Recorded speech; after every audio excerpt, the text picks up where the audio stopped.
Update 41 is coming very soon to Bloons Tower Defense 6, and with that, a brand new Paragon, our 8th Paragon to the game, mind you. And this time it's going to be the Submarine Paragon. Honestly, one of my favorite towers in the entire game. And from the looks of it, it's going to be absolutely brutal, whichever form it's in, its submerged form or its unsubmerged form. Submerged, buffer the towers and incinerate a lot of ceramics around it. And then the unsubmerged form, just launching all those payload of missiles towards the balloons. And its final strike ability, what a name, because this is the first strike. And what better way to do it than the final strike, because it is the final strike on the balloons. To meet the cost requirement, go to the middle path of the submarine. Therefore, you're always able to spend a lot of money to meet the cost requirement in order to get a max level Paragon. Like, you can put some other ones, like let's say the bottom path or top path, but primarily you want to have a majority of the submarines as the middle path, so that you're able to get that cost requirement. Not too sure on the maths, but I think it's like 15 of these and then 10 of these, or perhaps 12 of these and 8 of these. I'm not too sure still on the cost requirements, since the Paragon schematics have changed to where it's now the slider, and you only need 20 of these Paragon power totems down rather than the 45, which was in the previous set of mechanics of the game. One change that's going to happen in the game involves the Apopalypse mode. Now, at the end of each round, usually you would get a end of round cash bonus, but in Apopalypse, you never ever get that. But from one of the changes, we can now get the end of round cash bonus like with every other mode, except deflation, because obviously deflation. But it's a nice quality change of life change, because, well, we used to just only ever getting money from pops from the balloons or from farms or any other alternative income when it comes to being able to generate enough cash in order for you as a player to be able to get through the scenario. So as you can tell, the rounds are ticking, and the amount of money that we're getting, there isn't like a sudden increase in that. But with the change in update 41, it means that at the end of each round, when you pop the last balloon on the current round, it means that you'll get that end of round cash bonus. Boss Challenge now has a co-op, which is a nice quality of life change, meaning that you're not just on your own nowadays anymore. If you want to get to, I don't know, Bloonarius, for example. So let's say if you're struggling with this, then bada beam, bada boom, you can suffer along with your friends as well.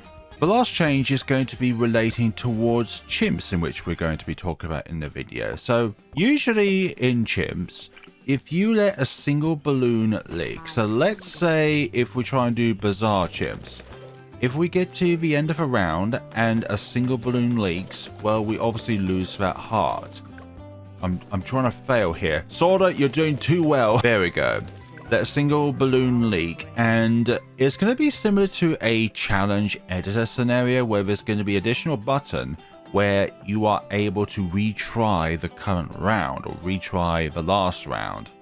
This is the last round? I'm not too sure now, but it's going to enable you to preserve your progression ways, but it is not a way to get a black border, and it's not a way to get a black medal on your chimps progression. It's always going to be the golden border and the red medal if you've completed the other modes, which is honestly a good quality of life change to the mode. It means that there is a possibility where, you know, you can actually be able to complete something like Geared Chimps or Glacial Trail or Dark Dungeons or Workshop or the extreme map Ravine and possibly Bloody Puddles as well.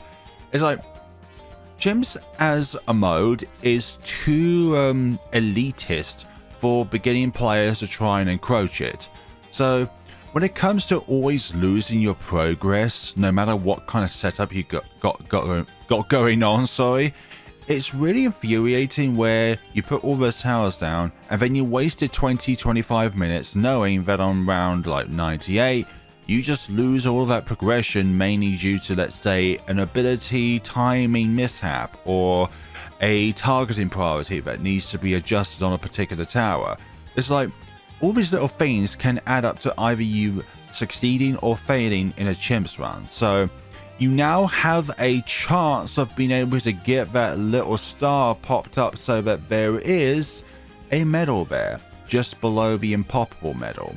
Let me know what you would like to see on the Submarine Paragon, the Nautic Siege Core, and what other things it can do outside of the preview video that Ninja Kiwi has provided to us. I'm hoping that all tier 5, or at least every single tier, top, middle, bottom, is utilized in some way.